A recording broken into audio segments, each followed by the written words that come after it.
Friends చూడండి, ఈయన ఈ పావు ఎకరం పొలం ఉంటుంది. మనం చూసిందేమో అన్ని రకాల వెజిటేబుల్స్, కూరగాయలు అయితే వేయడం అయితే జరిగింది కదా. ఇదైతే ఒక పావు ఎకరం పొలంలో వరి అయితే పెట్టారనమాట. ఇది ఏ రకం పెట్టారు, ఇక్కడ అంతా ఆల్రెడీ మిషన్తో కట్ చేశారు. గొప్ప విషయం ఏంటంటే దీని చేను నాటడం కూడా ఈయనే నాటారనమాట. అంటే ఈయనకి అంత ప్రేమ ఉంది ఈ పద్ధతి పట్ల. ఎలానా ముందుకు తీసుకెళ్లాలని మాత్రం ఈయన పట్టు వదలని విక్రమార్కులు అయితే ఉన్నారు ఈయన. ఈ మిషన్ కట్ చేసేటప్పుడు చూడండి, బార్డర్స్లో మోటార్ అది ఉంది కాబట్టి ఇక్కడ కొంచెం వదిలేసినట్టుంది. ఇది చేను హైట్ మనకి శాంపుల్, అంటే మనం ఇప్పుడు వచ్చాం, ఆయన మొన్న రమ్మని చెప్పారు కానీ మనకు కాస్త పని వల్ల మనకు కుదరలేదు. చేను ఉంది, దీని గురించి ఏ రకం పెట్టారో, ఎప్పటి నుంచి దీన్ని సాగు చేస్తున్నారు, దిగుబడి ఎంత వస్తుంది ఏంటని కూడా వివరాలు తెలుసుకుందాం. సార్, ఇది ధాన్యం ఉంది కదా మీరు, ఇది కూడా దేశీ రకమే.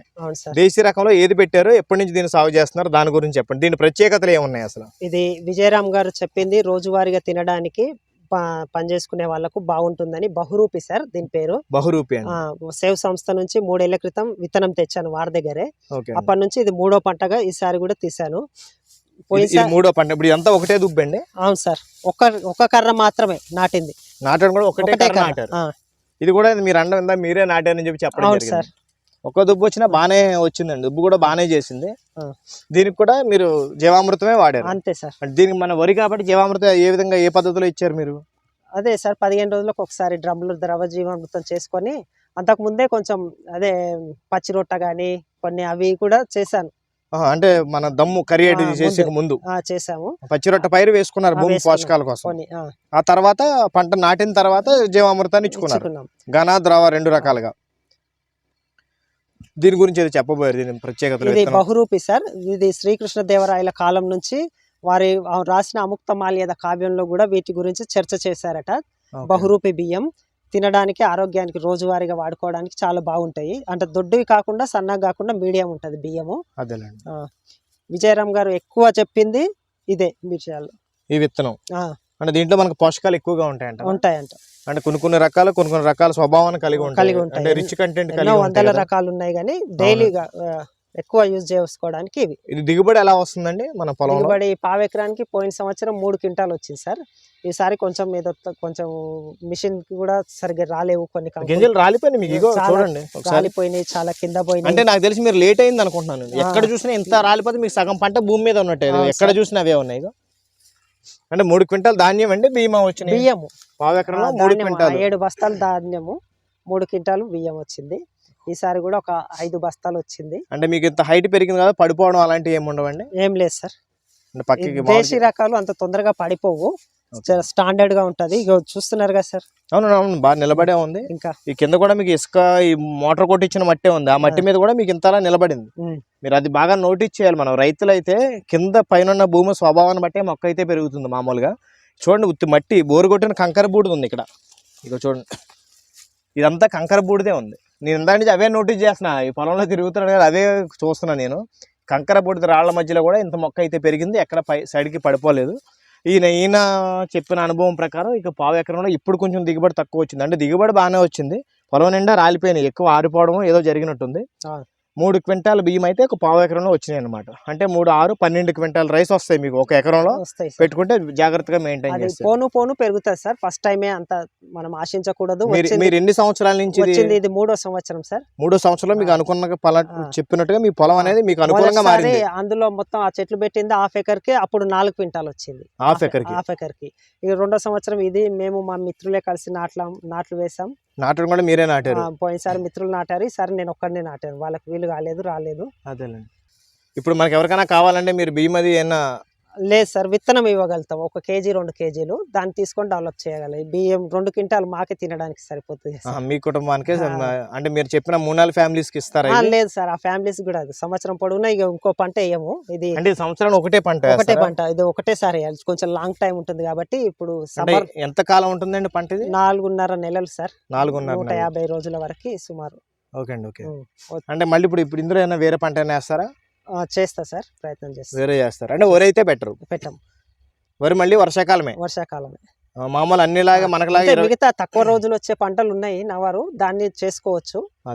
ఈ సేమ్ ఈ రకం మాత్రం చిట్టు ముత్యాలు ఇవి అంటారు కదా, వేయచ్చు సార్. అలాంటివి వేసుకోవచ్చు. మీరు తీసుకున్న ఈ విత్తనం మాత్రం కంపల్సరీ వర్షాకాలం ఒక పంట వేసుకుంటారు మీరు? మామూలు మనం వేసుకుని హైబ్రిడ్ రకాలుగా 20 నుంచి 25 రోజుల నారే నాటుతారా? ఇంకా ముందుగా? అంతే సార్, 20 రోజుల లోపే నాటమంటారు. 20 రోజుల లోపటే ఒకే నారు నాటుతారు? 20 రోజుల లోపటే మొక్క. ఇప్పుడు మీ పావు ఎకరానికి ఎంత ఆ ధాన్యం ఒకే తీసుకున్నారు? మొక్క వాళ్ళు చెప్పేది ఫీట్ నరకు ఒకటి నాటమంటారు, నేను ఇంకా ఫీట్ దూరమే మెయింటైన్ చేస్తున్నాను. ఫీటున్నరకు ఒకటి అంటే ఇంకా ఫీట్ దూరంగా నరకు వేయమంటారు. వరుసలుగా శ్రీవారి పద్ధతి. శ్రీవారి పద్ధతి, అవునండి అవును. ఎటు చూసినా 8 11 అంగుళాల 12 అంగుళాలు 18 అంగుళాలు చెప్తున్నారు వాళ్ళు చేసేది. 18 అంగుళాలు అంటే అడుగున్నారా? ఫీట్ వరకు వచ్చాను, 12 అంగుళాల మీ వరకు. పావు ఎకరానికి ఎన్ని ధాన్యం పట్టినాయి మీకు? ఒక కేజీ విత్తనం పోస్తే నా పావెకరకు రాగా ఇంకొక పావెకరకు వచ్చింది సార్ నారు. హాఫ్ ఎకరానికి 1 కేజీ అంటే ఇప్పుడున్న మీకు విత్తనం. నారు అంత అలా వచ్చింది. 1 కేజీ నారు అంటే ఎవరికన్నా ఆసక్తి ఉంటే మీరు బియ్యం ఇవ్వలేరు కానీ ధాన్యం అయితే ఇవ్వగలుగుతారు. విత్తనం ఇవ్వగలుగుతాం సార్. దేశీ విత్తనం ఎవరైనా వేసుకోవాలి, డెవలప్ చేసుకోవాలనుకుంటే ఇస్తాం. అంటే దీన్ని మనం, నాకు చిన్న డౌట్ ఏంటంటే మన ఈ వీడియోలో ఆ సందర్భం తీసుకురాకూడదు కానీ నాకు అనిపించి అడుగుతున్నాను. సపోజ్ ఎవరన్నా మాకలా మిక్సింగ్ ఫార్మింగ్ చేసే వాళ్ళు ఉంటారు, దీన్ని మనం ఆ పద్ధతిలో సులభంగా సాగు చేసుకోవచ్చు సార్. ప్రత్యేక సేంద్రియ పద్ధతి చేయాలి, నేచురల్ ఫార్మింగ్ చేయాలని కాకుండా మనం తీసుకుని మనకు విత్తనం ముఖ్యం. ముందు ఏదైతే నాటు రకం ఉందో నాటు కోడి లాంటి పని చేస్తుంది, అదే దాని రక్షణ అది చేసుకుంటే మీకు దోమలు, రసం పీల్చి పురుగులు కానీ తెగులు కానీ ఎలాంటి కొట్టేయలేదు, రాలేదు. ఇక నేను కొట్టలేదు, నాటుకున్నారు, ఘనజీవామృతం దవజీవామృతం ఇచ్చుకున్నారు, అంతే పోతున్నాను అంతే. పుల్లటి మజ్జిగ కూడా స్ప్రే చేయకుండా నేలకే పారించాను, నీటిలోనే పారించేసాను. అంటే దీని మామూలు ఇటువంటి ఫార్మింగ్ చేసుకుని ఇంట్రెస్ట్ ఆసక్తి ఉండి నేను దేశీయ రకాలు తినాలనుకునే వాళ్ళు కూడా చేసుకోవచ్చు. ఆసక్తి ఉన్నవారు ఫిబ్రవరిలో పెద్ద ఎత్తున విజయరామ్ గారు పెద్ద ప్రోగ్రాం పెట్టారు సార్. ఇక్కడ మన చేగూరు దగ్గర కన్హా ఆశ్రమము 10,000 మందికి ప్లాన్ చేస్తున్నారు. ఆయన వీడియోస్ చూసి అందులో రిజిస్ట్రేషన్ చేసుకొని ట్రైనింగ్ తీసుకోవచ్చు. మీకు ఎవరన్నా ఇప్పుడు నేను ఈ వీడియో అప్లోడ్ చేసేటప్పుడు ఎవరికైనా ఎటువంటి సందేహాలను వచ్చినా మీ నెంబర్ ఇవ్వమంటారు వీడియోలో? ఇవ్వచ్చు సార్. మీ నెంబర్ ఇవ్వమంటే ఇప్పుడు నాకు సపోజ్ ఎవరన్నా ఇదే పద్ధతి, ఇప్పుడు 5 లేయర్ ఫార్మింగే ఉంది ఇక్కడ మనం రంగారెడ్డి జిల్లా మీకు అందుబాటులో ఉండి ఎవరన్నా దగ్గరుండి సరే మేము కూడా చేసుకోవాలనుకుంటున్నాం, ఎందుకంటే హైదరాబాద్ సరౌండింగ్ చదువుకున్న వాళ్ళు, సాఫ్ట్వేర్ ఫీల్డ్ లో వాళ్ళు చాలా మందికి ఇంట్రెస్ట్ ఉంది. కాకపోతే ఆ ఇంప్లిమెంటేషన్ చేయడంలో ఎక్కడో లోపాలు రావడం, పని వాళ్ళు సరంగా లేకపోవడం ఏదో జరుగుతుంది. అటువంటి ఎవరైనా ఇంట్రెస్ట్ ఉంటే మీ స్క్రీన్ మీద మీ అనుమతి తీసుకుని మీ నెంబర్ ఇస్తా, ఎవరన్నా మీకు మాట్లాడితే మీరు వాళ్ళు సహాయం చేయొచ్చు. మీరు మీకు అందుబాటులో మీకు ఉన్న అవకాశాన్ని బట్టి. ఫ్రెండ్ చూశారు కదా ఈ చంద్రశేఖర్ రెడ్డి గారు ఆయనకున్న 1 ఎకరాన్ని పొలాన్ని అయితే ఎలా మలుచుకున్నారు, ఆయనకు అనుగుణంగా ఏ విధంగా ఆయన అనుకున్నారు, ఏ విధంగా ఊహించుకున్నారు అంటే చాలా పెద్దవాళ్ళు ప్రముఖుల దగ్గర తెలుసుకున్న ఇన్ఫర్మేషన్ ఉపయోగించుకుని ఆయనకున్న ఎకరం పొలాన్ని ఆ విధంగా రూపుదిద్దుకున్నారనమాట. ఇందులో అన్ని రకాలు ఉన్నాయి, మీకు ఆల్రెడీ విజువల్స్లో నేనైతే చూపించడం అయితే జరిగింది. అన్నీ కూడా ఈయన సక్సెస్ అయ్యారని నేను అనుకుంటున్నాను. ఎందుకంటే జనరల్గా నేను కూడా కొన్ని పొలాలు అయితే చూశాను కానీ ఈ విధంగా అయితే చూడలేదు. వాళ్ళు కొన్ని సక్సెస్ అయ్యేవారు, కొన్ని వదిలేసుకునేవారు అనమాట. ఈయన లాంగ్ రన్లో కూడా సక్సెస్ చేశారు. ఈ చౌడు పొలం, పంట సరిగ్గా పండలేని పొలాన్ని కూడా ఈయన బంగారులాగా అయితే చేసుకోవడం అయితే జరిగింది. ఇవన్నీ చేసుకున్నారు కాబట్టి జనరల్గా మన వ్యూవర్స్ కానీ ఎవరికైనా ఆసక్తి ఉన్న వాళ్ళు కానీ ఇప్పుడున్న జనరేషన్ కానీ భవిష్యత్ తరాల జనరేషన్ కానీ ఈయన సలహా ఇవ్వాలనుకుంటున్నారా ఏంటి అనేది ఆయన మాటల్లో అయితే అడిగి తెలుసుకుందాం. మీరైతే ప్రతి కూరగాయ ఉంది, ఆకుకూర ఉంది, కాయగూరలు ఉన్నాయి, పళ్ళ మొక్కలు ఉన్నాయి, అలాగే అన్ని రకాలు ఉన్నాయి, ఇంకా రకరకాలు వేస్తూనే ఉన్నారు కదా. దీని పట్ల మనం ఈ సేంద్రియ వ్యవసాయాన్ని, గో ఆధారిత వ్యవసాయాన్ని మనం నమ్ముకుని ముందరికి వెళ్ళగలమా, అదొకటి. దీంట్లో మనకి ఫైనాన్షియల్గా కూడా అంటే మనకి ఇంట్రెస్ట్ వేరు, సపోర్ట్ వేరు. మన వరకు మన ఇంట్రెస్ట్గా చేసుకునేది ఒకలా ఉంటుంది, దీన్ని నమ్ముకొని మన ఫ్యామిలీని కూడా పోషించుకోవడం, పిల్లలుంటే చదివించుకోవడం, ఆడపిల్లలు ఉంటే వాళ్ళ పెళ్ళిళ్ళు చేసుకోవడం, అటువంటి వరకు కూడా ఇది ఎంతవరకు మనకు భరోసా ఉంటుంది, దీంట్లో ఏమైనా మార్పులు చేర్పులు చేసి అధిక ఆదాయాన్ని పొందే అవకాశాలు ఇంకా మెరుగ్గా ఏమైనా ఉంటాయంటారు? చూశారు కదా సార్ మీరు, ఇక రసాయన వ్యవసాయంలో ఇంతకంటే ఎక్కువ దిగుబడి తీయగలమా? అవన్నీ ఖర్చులు ఇక్కడ తగ్గిపోతాయి కదా, పెట్టుబడి ఏముండదు. పెట్టుబడి మెయిన్ ఆఫ్ ఆల్ అది. 1-2 సంవత్సరాలు కష్టపడి దీన్ని నిర్మించుకుంటే ఇక పెట్టడం తీసుకోవడం ఎందులో అంతే. ఎంత వచ్చినా సరే, తక్కువ వచ్చినా సరే, ఆ రసాయనాలతోటి వాడి మన హెల్త్ ఇష్యూస్ తోటి ఆ బాధలు పడే కంటే ఇది మంచిదా కాదా? అంటే మనకు మీరైతే సిటీకి చాలా దూరంలో ఉన్నారు, అయినా మీరు సఫిషియెంట్గా కొద్దిపాటి ఫ్యామిలీ ఇంట్రెస్ట్ ఉన్న వాళ్ళతో మీరు సప్లై చేయగలుగుతున్నారు. అదే కొంచెం సిటీకి దగ్గరగా ఉండి ఉన్న వాళ్ళకైతే ఆదాయం చాలా ఎక్కువ వచ్చే అవకాశం కూడా ఉంది మీరు చూపించిన ప్రకారం. సార్ ప్రస్తుతం నేను ఒక్కరినే చేస్తుంది కాబట్టి ఇంకో 2-3 ఫ్యామిలీ మెంబర్స్ ఉండి ఎంత చేయగలిగితే అంత తీయగలిగితే తీసుకో. ఓకే అండి. ఇప్పుడు మార్కెట్లో ఇప్పుడు జనరల్గా మనం అయితే అమ్ముకునే రేట్లు అయితే ఉంటాయి. ఉదాహరణకి సపోజ్ ఏదో ఒక 20 రూపాయలు 30 రూపాయలకు కిలో ఏదో కూరగాయ అమ్మామనుకుంటున్నాం, మీరు మార్కెట్కి పట్టుకుని వెళ్ళినప్పుడు ఏ రేటుకి అమ్ముతున్నారు ఇవి? సాటి రైతులు ఏ విధంగా అయితే అమ్ముతారో అదే విధంగా నేను కూడా అమ్మేస్తాను. మీరు కూడా అదే రేటుకి అమ్మినా సరే రీటైల్గా అమ్ముతాను కాబట్టి అక్కడ అంత నష్టం ఉండదు. అవునవును.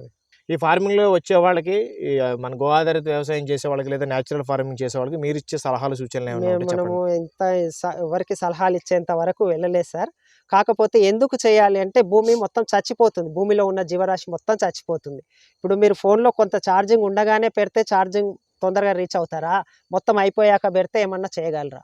అదేలే. అది భూమిలో మొత్తం కార్బన శాతం అనేది 0కి వెళ్ళిపోయింది. ఒకనాటికి తక్కువని ఎత్తేస్తాయి ప్రతి భూమి కూడా. ఇది నేను చెప్తున్నది కాదు. పెద్ద పెద్ద నిపుణులు ప్రయోగించి అవునండి. ఇప్పుడు చాలా హెచ్చరికలు వరకు కార్బన్ శాతం చాలా తగ్గిపోయింది మనకి. తగ్గిపోతుంది.